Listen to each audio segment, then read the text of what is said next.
Et après la crise du Covid et l'augmentation de l'inflation, la Maison-Blanche refuse de parler de récession. Alors les États-Unis sont-ils réellement en récession? Techniquement, oui, si l'on regarde simplement les chiffres. Du moins, si l'on se base sur la définition classique de la récession, puisque pour 2 trimestres consécutifs, le PIB diminue.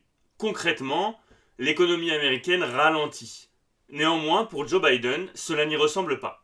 Dans cette vidéo, on va donc essayer de définir clairement la récession et quelles en sont les causes. Bienvenue sur cette chaîne, moi c'est Barnabé. Ici on parle finance, économie, entrepreneuriat et marketing. Alors si tu veux suivre nos aventures, n'hésite pas à t'abonner.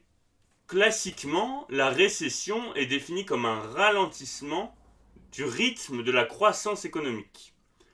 Plus précisément, on dit qu'un pays est rentré en phase de récession lorsque l'économie recule sur 2 trimestres consécutifs, c'est-à-dire plus de 6 mois. Et ça, c'est principalement défini sur la base du produit intérieur brut, le PIB. C'est facile de confondre récession et dépression, qui, elles, désignent une chute plus intense et durable de l'activité économique, donc par exemple une chute de la production, etc. La France, elle a connu 4 récessions depuis 1945, une en 1974 avec les chocs pétroliers, une en 1993, une en 2009 et plus récemment, c'est le Covid-19 qui a déclenché en 2020 la plus grave récession depuis 1945.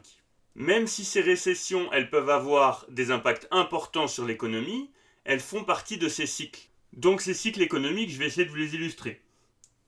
On a, dans un premier temps, une phase d'expansion, une crise, une phase de récession, puis parfois de dépression, et une reprise. Donc, je ne sais pas si je vais m'y retrouver, mais en gros, on a une phase d'expansion. On a ensuite ici une crise, une récession, parfois une dépression, et enfin, on a une reprise, donc RE, et on repart sur une expansion. Voilà. Maintenant qu'on a à peu près défini ce que c'était que la récession, on va pouvoir se demander quelles en sont les causes. Alors, il faut savoir que c'est l'une des questions les plus traitées et les plus controversées chez les économistes.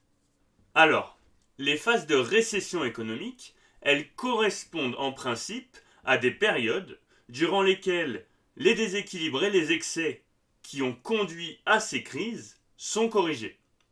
En d'autres termes, le fait qu'il y ait récession et non simple ralentissement est dû en règle générale à la gravité des déséquilibres économiques, monétaires et financiers qui ont provoqué cette crise. Alors pour contextualiser, je vais vous donner quelques exemples qui ont existé. Si jamais vous arrivez à les nommer et les dater, je vous laisse le faire en commentaire. Donc une récession, elle peut être provoquée par n'importe lequel des secteurs s'effondrant et entraînant avec lui d'autres secteurs, par effet de boule de neige. Une bulle immobilière par exemple pourrait paralyser les banques qui auraient des difficultés à fournir des services aux entreprises et aux particuliers, qui perdraient alors eux-mêmes leur maison par exemple, et cela résulterait en une crise plus étendue. Autre exemple, une crise pétrolière pourrait provoquer une hausse des prix et mettre des secteurs entiers à l'arrêt, ce qui conduira à des suppressions d'emplois et amènerait de nombreuses personnes à restreindre leurs dépenses.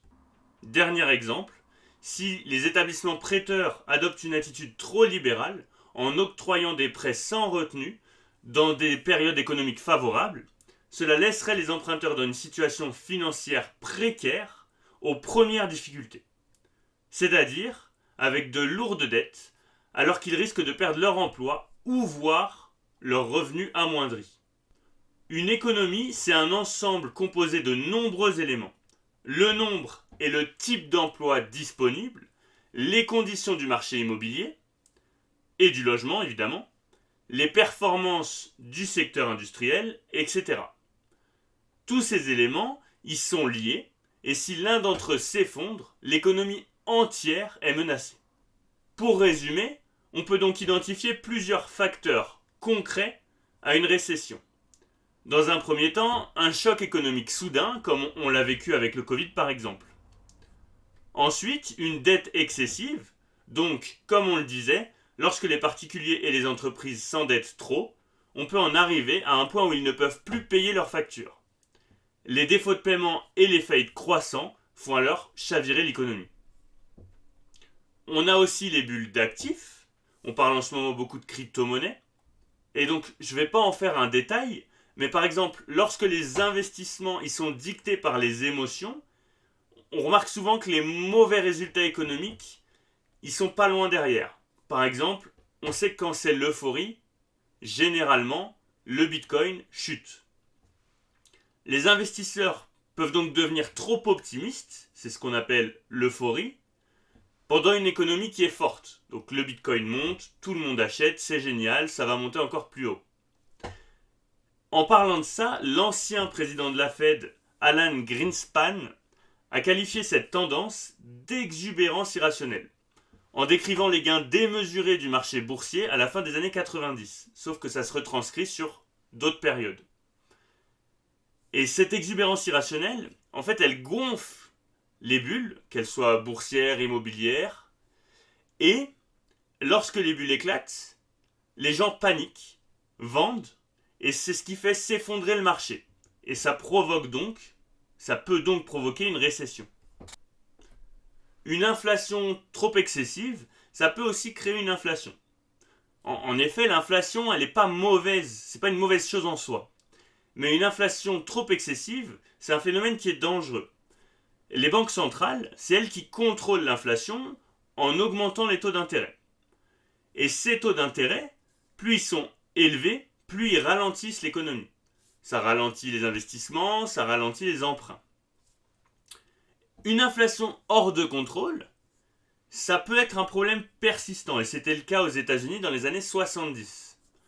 Pour briser ce cycle, la Réserve fédérale, elle a rapidement relevé les taux d'intérêt, peut-être trop rapidement, ce qui a provoqué une récession.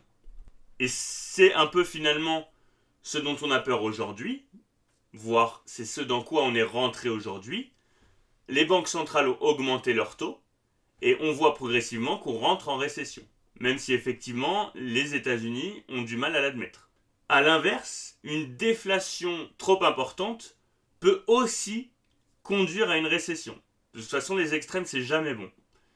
La déflation, elle se produit lorsque les prix baissent au fil du temps, ce qui entraîne une contraction des salaires, ce qui fait encore plus baisser les prix. Et donc lorsqu'une boucle déflationniste devient incontrôlable, les particuliers et les entreprises arrêtent de dépenser, ce qui mine finalement l'économie. Les banques centrales et les économistes y disposent face à ça de peu d'outils. Et donc par exemple, la lutte contre la déflation au Japon dans les années 90, ça a provoqué une grave récession économique. Enfin, la dernière cause qu'on va évoquer, c'est les changements technologiques. En effet, les nouvelles inventions, qui augmentent notamment la productivité et aident l'économie sur le long terme, il peut y avoir des périodes d'adaptation à court terme. Et justement, au XIXe siècle, il y a eu des vagues d'amélioration technologique permettant d'économiser du temps de travail. Et cette révolution industrielle, elle a rendu des professions entières obsolètes, déclenchant des récessions et des temps difficiles.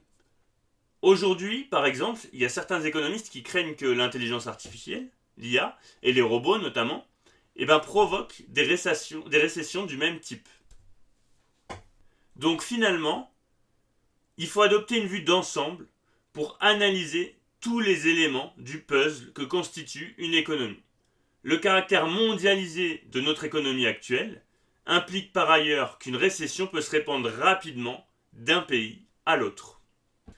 Donc bien que le PIB soit l'outil de référence, il faut prendre en compte tous les aspects de l'économie pour pouvoir anticiper le phénomène et agir en conséquence. Si jamais la vidéo vous a été utile et qu'elle vous a plu, n'hésitez pas à liker, commenter, vous abonner, c'est la récompense pour le travail effectué.